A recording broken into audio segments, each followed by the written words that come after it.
বাংলাদেশের মানুষকে কি দিয়ে বিভক্ত করা হয়েছে? তিনটা পরিভাষা দিয়ে বাংলাদেশের মানুষকে বিভক্ত করা হয়েছে রাজনৈতিকভাবে। এই রাজনৈতিক বিভক্তি থেকে বের হয়ে আসতে হবে। অন্য আর যে কোনো বিষয়ে রাজনীতি চলতে পারে, কিন্তু এই বিষয়গুলো নিয়ে রাজনীতি করতে দেওয়া যাবে না। এটা যে রাজনৈতিক সচেতনতা। এক, 47-এ দেশ স্বাধীন হওয়ার পর বাঙালি জাতীয়তাবাদের নামে বাংলাদেশের মানুষের মধ্যে বিভেদ তৈরি করা হয়েছে।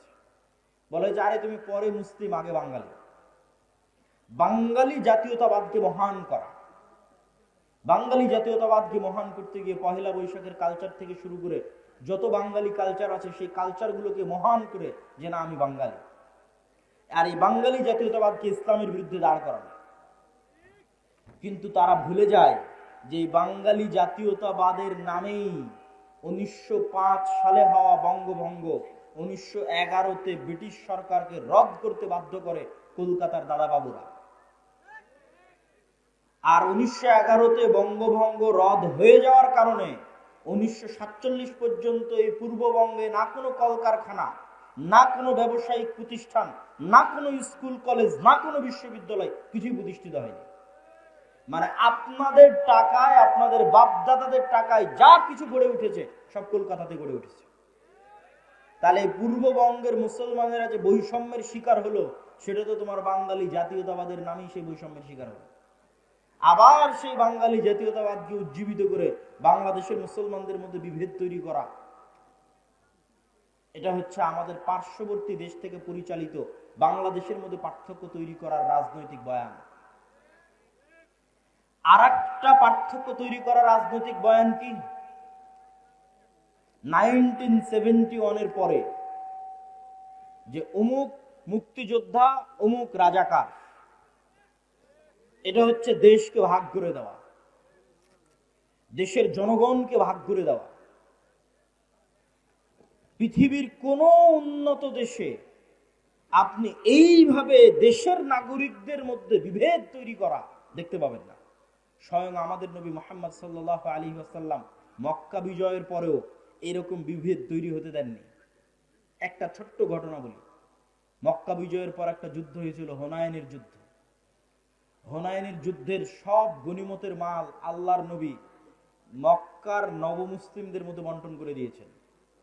যারা মক্কার এতদিন কাফের ছিল, মুশরিক ছিল, আল্লাহর নবীর বিরুদ্ধে বদরে যুদ্ধ করেছে, উহুদে যুদ্ধ করেছে, খন্দকে যুদ্ধ করেছে, তাদের মধ্যে, তারা আজ মক্কা বিজয়ের সময় মুসলমান হয়ে গেছে, তাদের মধ্যে আল্লাহর নবী হুনাইনের সকল সম্পদ বন্টন করে দিলেন। তো শয়তান ওয়াসওয়াসা দিল মদিনায় চলে যাওয়া মুহাজির আর আনসারদের মধ্যে, ইসলামের জন্য জীবন দিলাম আমরা, যুদ্ধ করলাম আমরা। মানে আপনাদের পরিভাষায় যদি বলি যে আমরা হচ্ছে মুক্তিযোদ্ধা আর সব টাকা পয়সা নিয়ে চলে গেল রাজাকারখানা, ওই সময়ের পরিভাষাটা যদি বুঝতে চান যে আমরা মুহাজির এবং আমরা আনসার, আমরা ইসলামের জন্য সকল কিছু করলাম, অথচ আজ হুনাইনের যুদ্ধের সকল গনিমতের মাল আল্লাহর নবী মক্কার এই কাল পরশু যারা মুসলমান হলো মক্কা বিজয়ের সময় তাদের মধ্যে দিয়ে দিলেন। এই কানা ঘুষা কিন্তু আল্লাহর নবীর কান পর্যন্ত চলে গেল। কিন্তু রাসূল সাল্লাল্লাহু আলাইহি ওয়াসাল্লাম এই বিভেদ রাখতে দেননি, কেন তিনি জানেন যে এই বিভেদ এই ভবিষ্যৎ ইসলামী রাষ্ট্রকে ক্ষতিগ্রস্ত করবে। তখন তিনি কি বললেন? তিনি বক্তব্যে দাঁড়িয়ে বললেন, এই মদিনার মুহাজিরেরা, মদিনার আনসারেরা, লম্বা ঘটনা, হে মদিনার মুহাজিরেরা, হে মদিনার আনসারেরা, আজকে হুনাইনের সকল গনিমতের মাল নিয়ে চলে যাবে মক্কার নবমুসলিমেরা, আর মুহাম্মদ সাল্লাল্লাহু আলাইহি ওয়াসাল্লাম নিজে তোমাদের সাথে মদিনায় ফিরে যাবে, অথচ আমার বাপদাদার বাড়ি মক্কায়। আল্লাহু আকবার। তোমরা কোনটা চাও? মুহাম্মদ সাল্লাল্লাহু আলাইহি ওয়াসাল্লাম তোমাদের সাথে সশরীরে মদিনায় ফিরে যাক? সাহাবীরা আবেগতাড়িত হয়ে গেলেন। তো আল্লাহর নবী এই বিভেদকে স্থায়ী করতে দেননি। এবং দেখেন মুহাম্মদ সাল্লাল্লাহু আলাইহি ওয়াসাল্লাম মক্কা বিজয়ের পরও মদিনায় থেকে গেছে। এখন তো মক্কা বিজয় হয়েছে, ওনার শৈশবের স্মৃতি বিজড়িত শহর মক্কা, কৈশোরের স্মৃতি বিজড়িত শহর মক্কা, যৌবনের স্মৃতি বিজড়িত শহর মক্কা। এখন তো মক্কা বিজয় হয়ে গেছে, তার অধীনস্থ তিনি মদিনা ছেড়ে দিয়ে মক্কা আসতে পারেন। কিন্তু তিনি বললেন মুহাম্মদ সাল্লাল্লাহু আলাইহি ওয়াসাল্লাম নিজে ফিরে যাবে মদিনায়, আবার ধন সম্পদ দিয়ে দিলেন নবমুসলিমদের। তিনি ঐক্যটা রক্ষা করলেন। এই জন্য এই ধরনের বিভেদ এই দুটো বিভেদ, বাঙালি জাতীয়তাবাদের মাধ্যমে মুসলমানদের মধ্যে বিভেদ তৈরি করা বাংলাদেশের মুসলমানদের মধ্যে, এবং 1971-এর চেতনাকে বিক্রি করে বিভেদ তৈরি করা, যা গত 15-16 বছর ছিল, ভবিষ্যতে আর কাউকে কোনোদিন করতে দেওয়া যাবে না। এবার আরো সামনের দিকে চলে আসি। রাষ্ট্রে ইসলাম প্রতিষ্ঠা করতে বাধা কি? রাষ্ট্রে ইসলাম প্রতিষ্ঠা করতে চতুর্থ বাধা বিজাতীয় মতবাদ, গণতন্ত্র, সমাজতন্ত্র, ধর্মনিরপেক্ষ মতবাদ, যেটিকে সেকুলারিজম, কিছুক্ষণ আগে যে মতবাদের বিষয়ে বললাম, লিবারালিজম, জাতীয়তাবাদ, ন্যাশনালিজম, এই প্রত্যেকটা মতবাদ রাষ্ট্রে ইসলাম প্রতিষ্ঠায় বাধা। আমি যদি আরো সারমর্ম করে বলি যে পৃথিবীতে ইসলামী খেলাফা প্রতিষ্ঠা হবে, এই ইসলামী খেলাফার সবচেয়ে বড় শত্রু গণতন্ত্র নিজেই। এই জন্য আমার একটা বক্তব্য দেওয়া আছে যে গণতন্ত্রের কবর রচনার উপরই ইসলামী খেলাফতের উত্থান হবে। কিন্তু এই বক্তব্য আবার আমাদের কিছু ভাইদের সহ্য হবে না, কিন্তু তাদেরকে আমি উদাত্ত আহ্বান জানাবো, আপনারা আরো পড়েন, আরো পড়েন, আরো পড়েন। আরো পড়লে দেখবেন গণতন্ত্রের নামে মুসলমানদের সামনে মূলা ঝুলিয়ে রাখা আছে। গত 100 বছরেও কোনোদিন গণতন্ত্র দিয়ে ইসলাম প্রতিষ্ঠিত হয়নি, আগামী 1000 বছর চেষ্টা করলেও কোনোদিন গণতন্ত্র দিয়ে ইসলাম প্রতিষ্ঠিত হবে না। হ্যাঁ, গণতন্ত্র দিয়ে যে ইসলাম প্রতিষ্ঠিত হবে, যদি বলেন যে হ্যাঁ হবেই হবে, তাহলে আমি চ্যালেঞ্জ দিয়ে বলে গেলাম, গণতন্ত্র দিয়ে যে ইসলাম প্রতিষ্ঠিত হবে ওটা বিকৃত ইসলাম, কম্প্রোমাইজড ইসলাম, পূর্ণাঙ্গ ইসলাম নয়। যে ইসলামের মধ্যে শিরক মিশ্রিত থাকবে, যে ইসলামের মধ্যে ইসলামের সকল বিধিবিধান উপস্থিত থাকবে না, পূর্ণাঙ্গ রূপে উপস্থিত থাকবে না।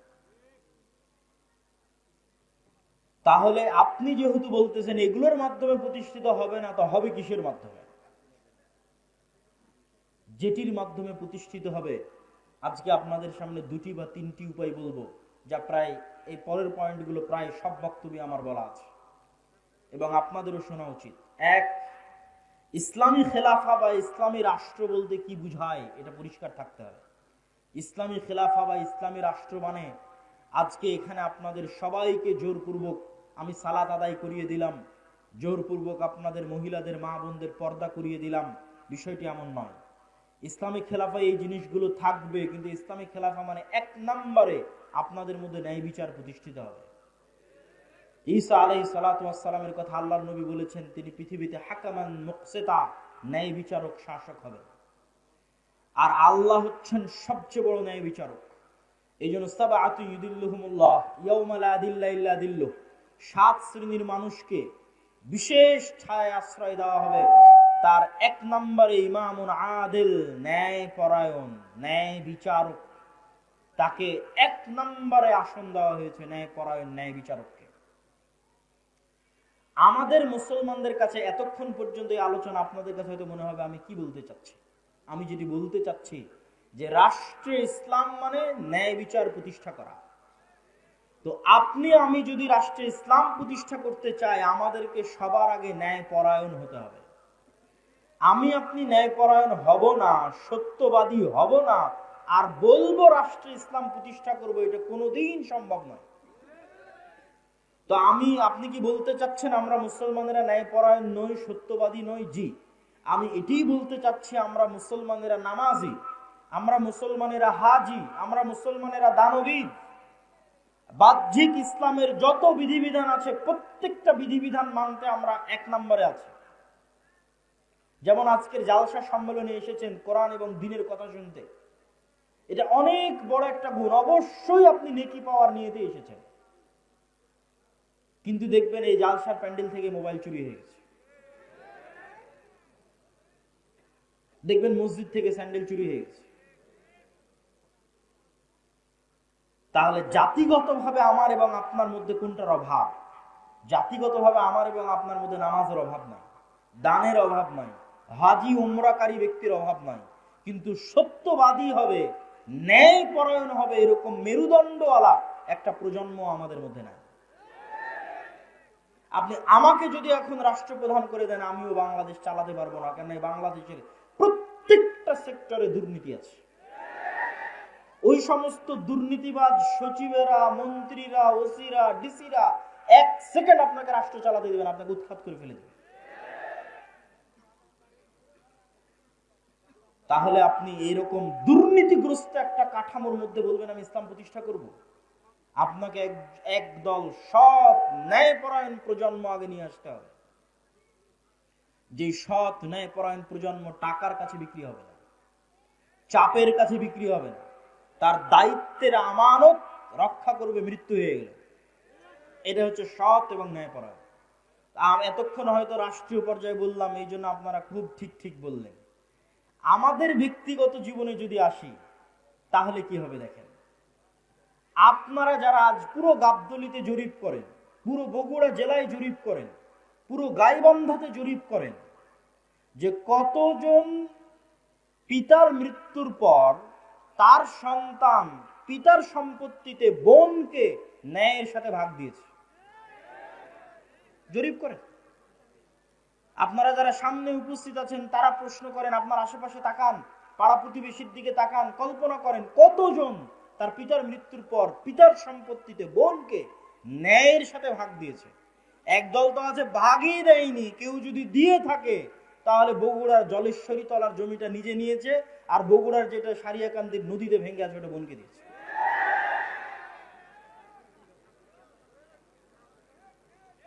তাহলে আপনি ন্যায়পরায়ণ নন, সত্যবাদী নন, কিন্তু আপনি নামাজি, আপনি হাজি, আপনি ওমরাকারী, আপনি দানবীর।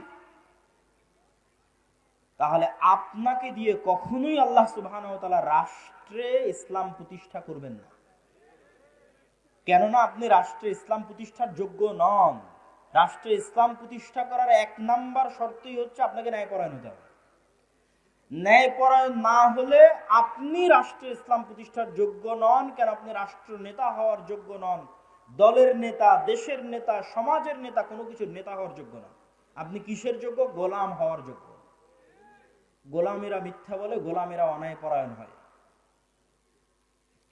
আপনি আরো জরিপ করেন, আপনাদের এই বগুড়া, গাবতলী, গাইবান্ধা অঞ্চলের কতজন মেয়ের বিবাহ যৌতুকের ভিত্তিতে হচ্ছে, আর কতজন মেয়ের বিবাহ যৌতুক ছাড়া হচ্ছে, জরিপ করেন।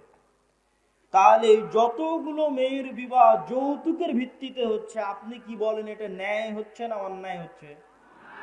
অন্যায় হচ্ছে। কিন্তু ওই যৌতুকের বিবাহে যতজন উপস্থিত হচ্ছে, হাজি, নামাজি, ওমরাকারী, দানবীর, হুজুর, কাজী, সবই তো আল্লাহওয়ালা। তাহলে এই সমস্ত আল্লাহওয়ালা হাজি, নামাজি, কাজী যে যৌতুকের ভিত্তিতে বিবাহ দিচ্ছে, উপস্থিত হচ্ছে, দাওয়াতে যাচ্ছে, তাদেরকে দিয়ে আল্লাহ সুবহানাহু ওয়া তাআলা কখনোই রাষ্ট্রে ইসলাম প্রতিষ্ঠা করাবেন না। কেননা সে অন্যায়পরায়ণ। সে যদি আজ যৌতুকের সাথে আপোষ করে, কাল রাষ্ট্র ক্ষমতায় গেলে ও সবচেয়ে বড় দুর্নীতিবাজ হবে। মানে আমাদের মধ্যে যতজন উপস্থিত আছে যারা বোনকে পিতার সম্পত্তিতে ভাগ দেয়নি, যারা মেয়েকে বিবাহ করেছে যৌতুক এবং ডিমান্ডের ভিত্তিতে, এবং এই ধরনের মানুষের সাথে সম্পৃক্ত, অন্যায়ের সাথে জড়িত আছে, এরা যদি রাষ্ট্র ক্ষমতায় যায় তো গত 16 বছর যা টাকা পাচার হয়েছে এরা তার চেয়ে বেশি করবে। গত 16 বছর যা দুর্নীতি হয়েছে প্রত্যেকটা মুসলমান তার চেয়ে বেশি দুর্নীতি করবে। শুধু সে যায়নি তাই গালি দিচ্ছে যে ও দুর্নীতিবাজ ছিল, এত টাকা পাচার করে নিল, ও গেলে ওইও করতো। সম্মানিত উপস্থিতি, তাহলে আমরা মুসলমানেরা কি অবস্থায় দাঁড়িয়ে আছি?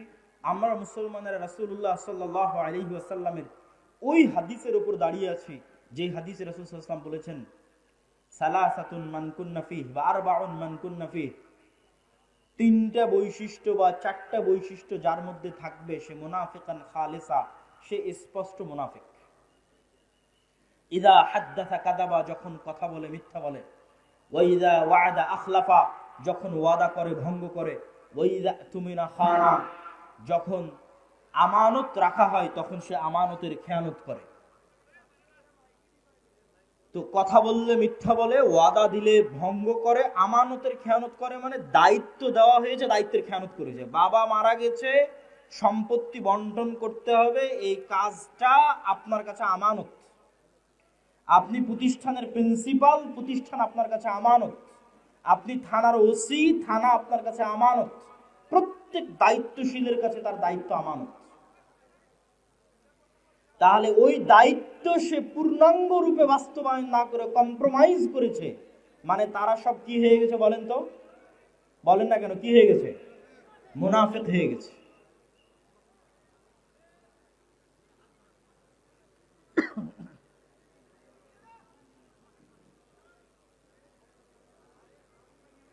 না মাইকের সমস্যা নেই, একটু থামো।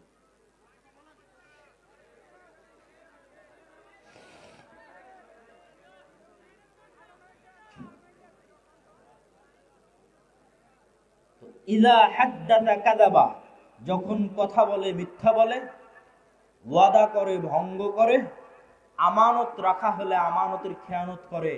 তাদেরকে আল্লাহর নবী কি বললেন? একটু জোরে বলতে হবে, কি বললেন? মুনাফিক। তার মানে পিতার সম্পত্তিতে বোনকে ভাগ দেয়নি যে সে কি? একটু কথা বলতে হবে, সে কি? মুনাফিক। যৌতুকের ভিত্তিতে বিবাহ করেছে যে সে কি? মুনাফিক। তাহলে এই সমস্ত মুনাফিকদের দিয়ে আপনি তাহলে প্রশ্নের পরের প্রশ্ন আসবে, এই সমস্ত মুনাফিকেরা নামাজ পড়ছে কেন? এই সমস্ত মুনাফিকেরা দান করে কেন? এই সমস্ত মুনাফিকেরা তাহাজ্জুদের সালাত আদায় করে কেন? কেননা গত 16 বছরে এমনও ছিল প্রশ্ন ফাঁসের টাকা আল্লাহর রাস্তায় দান করেছে। তাহলে আল্লাহর নবীর কথা অনুযায়ী সে মুনাফিক, কেননা প্রশ্ন ফাঁস তার আমানত, প্রশ্ন রক্ষা করা আমানত ছিল, খেয়ানত করেছে। আল্লাহর নবী বলছেন ও মুনাফিক, খাঁটি মুনাফিক। তো খাঁটি মুনাফিক কেন দান করছে? গত 16 বছর এমনও ছিল যে সবচেয়ে বড় দুর্নীতিবাজ সেও নাকি তাহাজ্জুদের সালাত আদায় করে, সবচেয়ে বড় খুনি সেও নাকি তাহাজ্জুদের সালাত আদায় করে।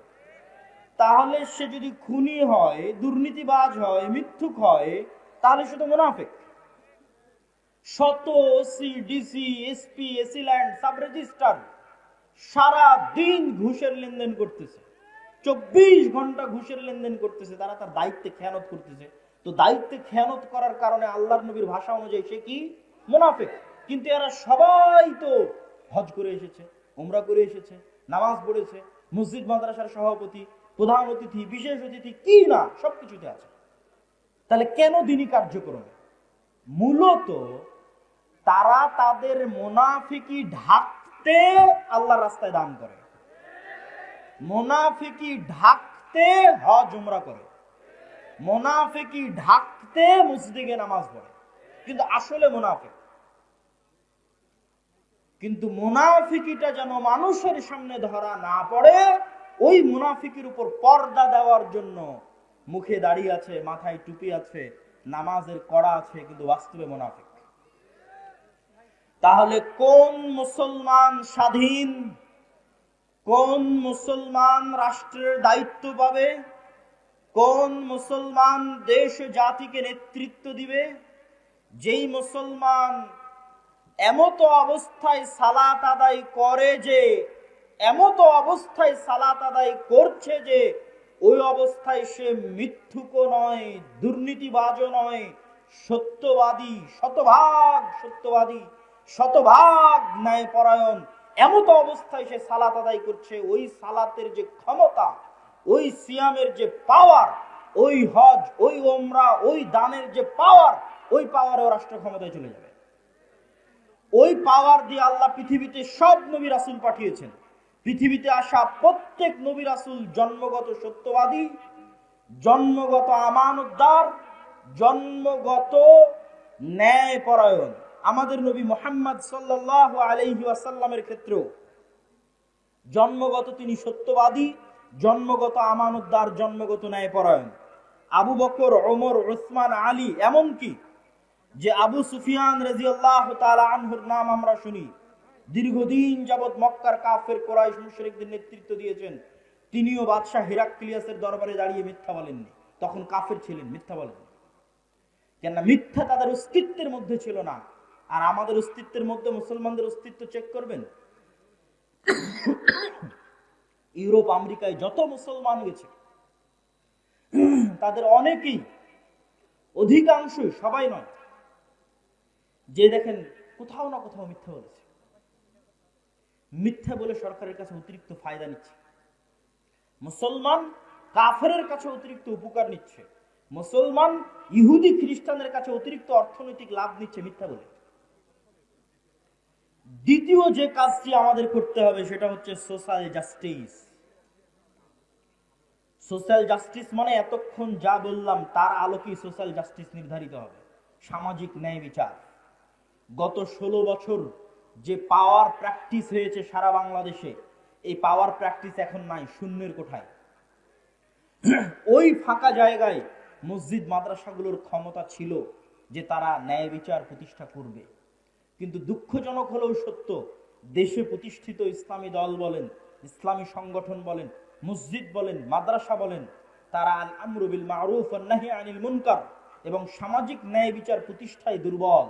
এবং তাদের চোখের সামনে আরেক দল ওই একই জায়গায় একই অন্যায় লিপ্ত হচ্ছে। এক জায়গায় গত 16 বছর যারা চাঁদাবাজি করেছে, আজকে ওই জায়গায় আরেকজন চাঁদাবাজি করতেছে, কিন্তু কেউ প্রতিবাদ করতেছে না। সোশ্যাল জাস্টিস মানে সমাজে মানুষের প্রতি অন্যায় হতে দেওয়া যাবে না। আপনি যদি রাষ্ট্রে ইসলাম প্রতিষ্ঠা করতে চান, রুট লেভেলে ন্যায় বিচার প্রতিষ্ঠা করতে হবে। কাকে প্রতিষ্ঠা করতে হবে? যে ইসলামের ধারক ও বাহক, মানে যে বলছে যে আমি চাই রাষ্ট্রে ইসলাম প্রতিষ্ঠা হোক, ওকে ন্যূনতম ওর গ্রামে ওর পাড়ায় মানুষের উপর যেন জুলম না হয়। যেমন বাপ যদি মারা যায় তো বোনকে যেন তার ন্যায় হিস্সা বুঝিয়ে দেওয়া হয়, এটি জোরপূর্বক বাস্তবায়ন করবে। কোন মেয়ের বিবাহ যেন যৌতুকের ভিত্তিতে না হয়, এটি জোরপূর্বক বাধা দিবে। আল আমরু বিল মারুফ ওয়ান নাহি আনিল মুনকার করবে। এটি হচ্ছে সোশ্যাল জাস্টিস।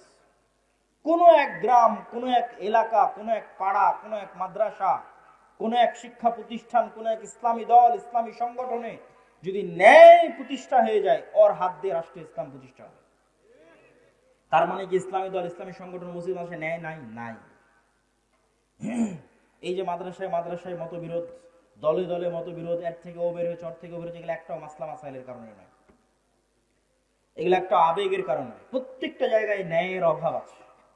হয় যিনি ইসলামী দলের আমির উনি ন্যায়পরায়ণ নন, জালেম, অথবা যিনি ইসলামী দলের মামুর কর্মী সে ন্যায়পরায়ণ নয়, জালেম। যে কর্মী রাত দিন পরিশ্রম করছে তাকে পদ না দিয়ে যে পা চাটছে ওকে পদ দিয়ে দিচ্ছে, এটাই হচ্ছে ন্যায়ের খেলাফ। ন্যায় নাই, ওর দ্বারা রাষ্ট্রে ইসলাম প্রতিষ্ঠা হবে না। ও তো ওর দলের মধ্যে ইসলাম প্রতিষ্ঠা করতে পারে না, দলের মধ্যে ইসলাম, ওর মাদ্রাসায় ইসলাম প্রতিষ্ঠা করবে। মাদ্রাসা ইসলাম মানে 5 ওয়াক্ত সালাত হচ্ছে এটা না, 5 ওয়াক্ত সালাত তো হবেই, কিন্তু আপনি যদি মনে করেন আমি রাষ্ট্রে ইসলাম প্রতিষ্ঠা করব, তাহলে আপনি যে জায়গায় আছেন ওখানে শতভাগ ন্যায় প্রতিষ্ঠা করতে হবে। আপনি ন্যায় প্রতিষ্ঠা করতে ব্যর্থ হয়েছেন তো অবশ্যই আপনি রাষ্ট্রে ইসলাম প্রতিষ্ঠা করতে ব্যর্থ হবেন। সম্মানিত উপস্থিতি, সর্বোপরি লাস্ট পয়েন্ট হচ্ছে আমাদের মুসলমানদের সবচেয়ে বড় সমস্যা হচ্ছে আমরা শর্ট টার্ম চিন্তা করি। আমাকে এখনই ভোট করে, এখনই নির্বাচনে জিতে রাষ্ট্রে ইসলাম প্রতিষ্ঠা করতে হবে। যে এরকম শর্ট টার্ম চিন্তা করতেছে আমাকে এখনই নির্বাচন করে, এখনই ভোটে জিতে, এখনই রাষ্ট্রে ইসলাম প্রতিষ্ঠা করতে হবে, ও তার কয়দিন পরে আর থাকবে না। মানে তার কয়দিন পরে আবারও কেউ আসবে যে রাষ্ট্র ক্ষমতায় চলে যাবে। সে যেমন আজ এখনই চলে যাওয়ার চেষ্টা করতেছে, স্থায়ী থাকতে পারবে না। তাহলে করতে হবে কি? আপনাকে 50 বছর, 100 বছরের প্ল্যান করতে হবে যে আমি 50 বছর পর, 100 বছর পর, আজ এখন নয়, 50-100 বছর পর পূর্ণাঙ্গ ইসলাম, পূর্ণাঙ্গ ক্ষমতার সাথে বাংলাদেশের রাষ্ট্র ক্ষমতায় যাবে। তার জন্য কি করা লাগবে সেই পরিকল্পনা রেডি করে। এইটা ইহুদিরা করে, তারা করেছে। আজকে তারা যে জায়গায় আছে এটা 200 বছর আগের পরিকল্পনা। আর যখনই আপনি এই পরিকল্পনা করবেন তখনই দেখবেন যে আপনাকে শক্তিশালী প্রতিষ্ঠান তৈরি করতে হচ্ছে। আমাদের শক্তিশালী প্রতিষ্ঠান নাই। এই লক্ষ লক্ষ কোটি কোটি পঙ্গপালের মতো ভোটার থেকে কোনো উপকার নেই। 5ই আগস্টের এই ছাত্র জনতার আন্দোলনে বেশিরভাগ মুসলমান ধর্মপ্রাণ মানুষ জীবন দিয়েছে। আর রাষ্ট্র ক্ষমতায় কারা গেছে? বেশিরভাগ এনজিও রাষ্ট্র ক্ষমতায় গেছে। কেন? ওই এনজিও গুলো বাংলাদেশের শক্তিশালী প্রতিষ্ঠান আছে, শক্তিশালী মিডিয়া আছে। বাংলাদেশে আমাদের মুসলমানদের পঙ্গপালের মতো এরকম আমার এরকম হাজার হাজার দর্শক শ্রোতা ভক্ত আছে, কিন্তু আমার শক্তিশালী মিডিয়া নাই বাংলাদেশে। আমার বাংলাদেশের শক্তিশালী কোনো অর্থনৈতিক প্রতিষ্ঠান নাই, এরকম কোন ইসলামী দলের নাই, কোন ইসলামী সংগঠনের নাই। সম্মানিত উপস্থিতি, তাহলে আমাদেরকে শক্তিশালী প্রতিষ্ঠান প্রতিষ্ঠা করতে হবে এবং দীর্ঘমেয়াদী পরিকল্পনা করতে হবে। ওই শক্তিশালী প্রতিষ্ঠান না থাকার কারণেই দেখবেন একজন অপরাধী যখন কোনো কিছু করছে তার সামনে কত বড় গুণ লাগিয়ে হেডিং করা হচ্ছে, আর একজন আলেম সে যখন কিছু করছে বলছে তথাকথিত মৌলবী। অথবা বড় অপরাধীকে যখন আদালতে পেশ করা হচ্ছে হাতে হ্যান্ডকাফ নাই, কিন্তু আলেমকে যখন আদালতে পেশ করা হচ্ছে মোটা রশি দিয়ে হাত বেঁধে আদালতে পেশ করা হচ্ছে। এটাই হচ্ছে রাষ্ট্রীয় কাঠামোগত বিদ্বেষ, যা আপনার অজান্তে হয়ে আছে। আপনি এটার সাথে ফাইট দিয়ে পারবেন না, ঠিক বলেও পারবেন না। ওটার সাথে ফাইট দিতে হবে শক্তিশালী প্রতিষ্ঠান তৈরি করার মাধ্যমে। এই শক্তিশালী প্রতিষ্ঠান তৈরি করার জন্য মুসলমানদের সন্তানদের চিন্তা করতে হবে, পরিকল্পনা করতে হবে। সর্বোপরি আমাদের সবচেয়ে বড় সমস্যা আমাদের তরুণ প্রজন্ম। আমাদের তরুণ প্রজন্ম নেশায় ব্যস্ত, মাদকতায় ব্যস্ত, জুয়ায় ব্যস্ত।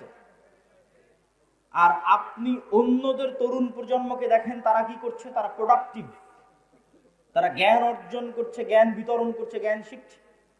যেই দিন ফুটবল বিশ্বকাপ হচ্ছে সেই দিন আপনি ক্যামব্রিজ এবং অক্সফোর্ডের বিশ্ববিদ্যালয়ে কিছু বুঝতে পারবেন না, আর ঢাকা বিশ্ববিদ্যালয়ে দেখবেন হাজার হাজার ছাত্র একত্রিত ফুটবল খেলা দেখছে।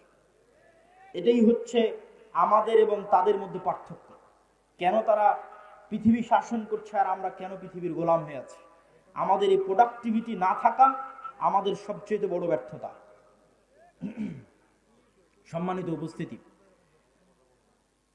আমি আমার বক্তব্যের শেষের দিকে আপনাদের উদ্দেশ্যে আমার পুরো বক্তব্যের যদি সারমর্ম করি, তাহলে বাংলাদেশে রাষ্ট্রীয়ভাবে ইসলাম প্রতিষ্ঠা করতে সবচেয়ে বড় বাধাগুলোর 1 নম্বর বাধা কলোনিয়াল মাইন্ড সেটআপ, ঔপনিবেশিক গোলামীর মানসিকতা। 2 নম্বর বাধা ভুল রাজনৈতিক বয়ান। 3 নম্বর বাধা রাষ্ট্রীয় কাঠামোগত বিদ্বেষ। 4 নম্বর বাধা ব্যক্তিগত জীবনে মুসলমানেরা ন্যায়পরায়ণ নয়, মুসলমানেরা মিথ্যুক, দুর্নীতিবাজ। তাদের দিয়ে আল্লাহ কখনোই রাষ্ট্রে ইসলাম প্রতিষ্ঠা করাবেন না। আগে একদল প্রজন্ম লাগবে যে সত্যবাদী হবে, ন্যায়পরায়ণ হবে। 5 নাম্বার, আমাদের শক্তিশালী প্রতিষ্ঠান নাই।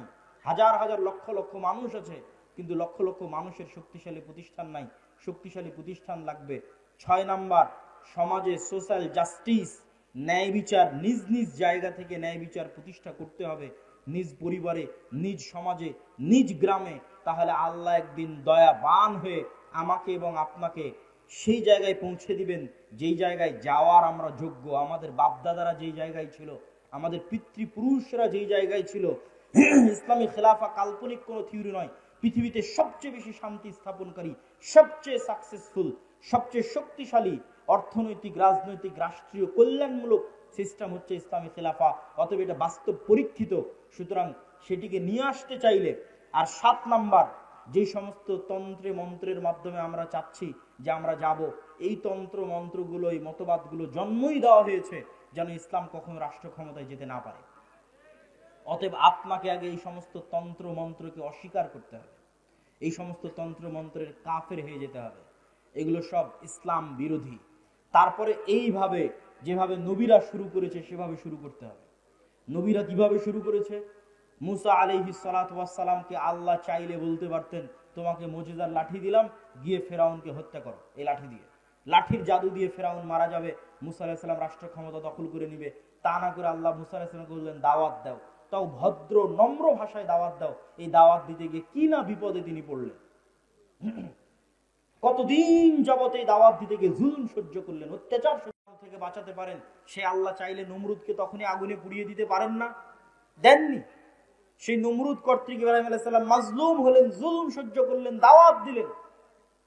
কিন্তু দাওয়াত দিয়েছেন তারা নিঃস্বার্থভাবে রাষ্ট্রের কেন্দ্রবিন্দুতে, আর আমরা আলেম ওলামারা আজীবন দাওয়াত দিয়েছি স্বার্থে। গত 16 বছর অধিকাংশ আলেম ওলামা, অধিকাংশ হুজুর, মাওলানা সবাই, কেউ যদি এমপির সাথে দেখা করে থাকে, মন্ত্রীর সাথে দেখা করে থাকে, তাহলে সবাই নিজ নিজ স্বার্থের জন্য দেখা করেছে। কেউই নিঃস্বার্থভাবে ইসলামের দাওয়াত দেওয়ার জন্য দেখা করে। কিন্তু নবীরা নিঃস্বার্থভাবে দ্বীনের জন্য কাজ করতেন।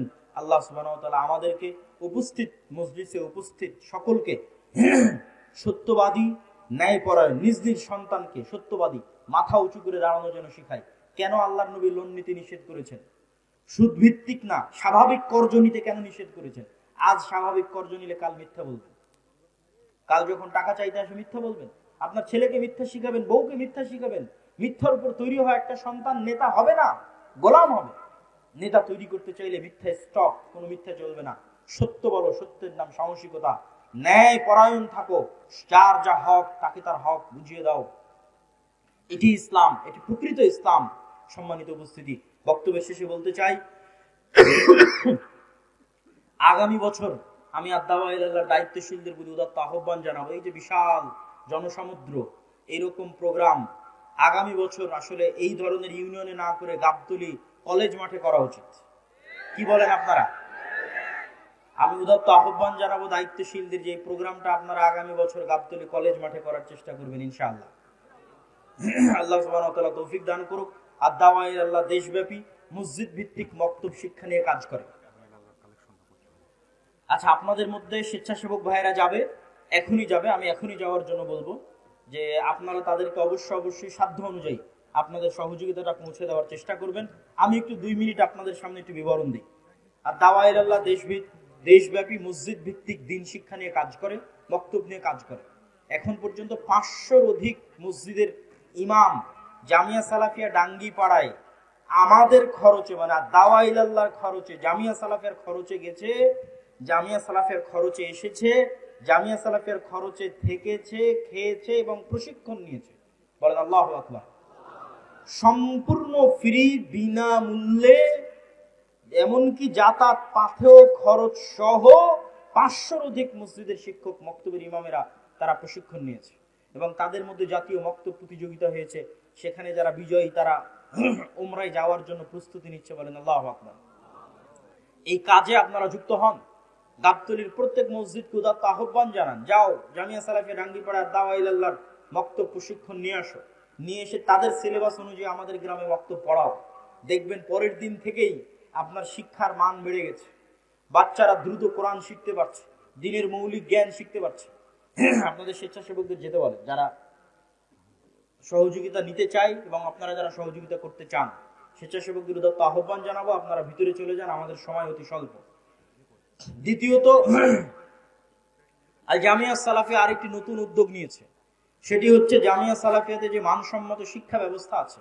যেমন একটা ছোট্ট উদাহরণ যদি দিই, যে গত 1 বছরে শুধু সৌদি আরবের মদিনা ইসলামী বিশ্ববিদ্যালয় সহ অন্যান্য বিশ্ববিদ্যালয়ের গত 1 বছরে 10-এর অধিক শিক্ষক জামিয়া সালাফিয়াতে এসেছে এবং দার্স দিয়েছে।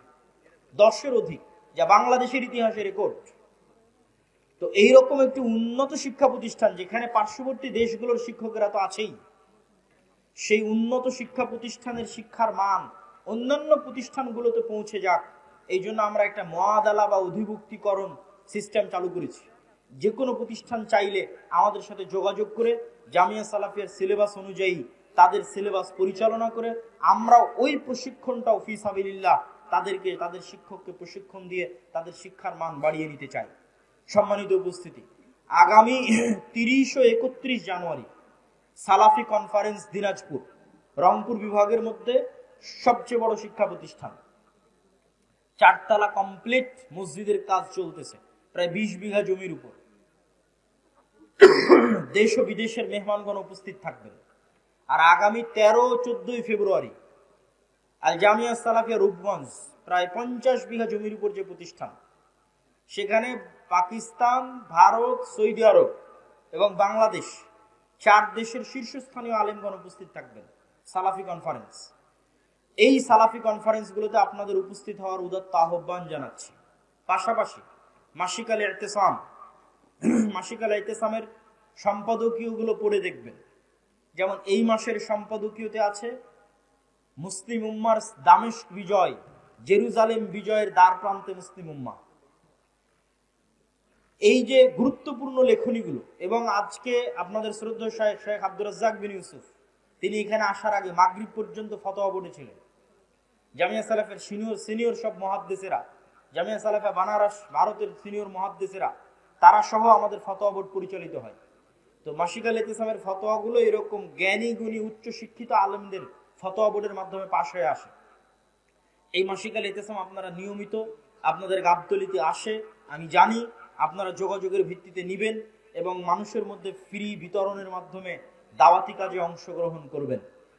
সম্মানিত উপস্থিতি, সর্বশেষে আজকের আলোচনায় যে বিষয়গুলো তুলে ধরলাম এই বিষয়গুলো মেনে চলার এবং আমল করার উদাত্ত আহ্বান জানিয়ে আজকের সংক্ষিপ্ত বক্তব্য এখানেই শেষ করছি। ওয়া আখিরু দাওয়ানা আনিল হামদুলিল্লাহি রাব্বিল আলামিন। আসসালামু আলাইকুম ওয়া রাহমাতুল্লাহি ওয়া বারাকাতুহু। আসসালামু আলাইকুম ওয়া রাহমাতুল্লাহি ওয়া বারাকাতুহু। আলহামদুলিল্লাহ, এতক্ষণ আমাদের মধ্যে আলোচনা করলেন শায়েখ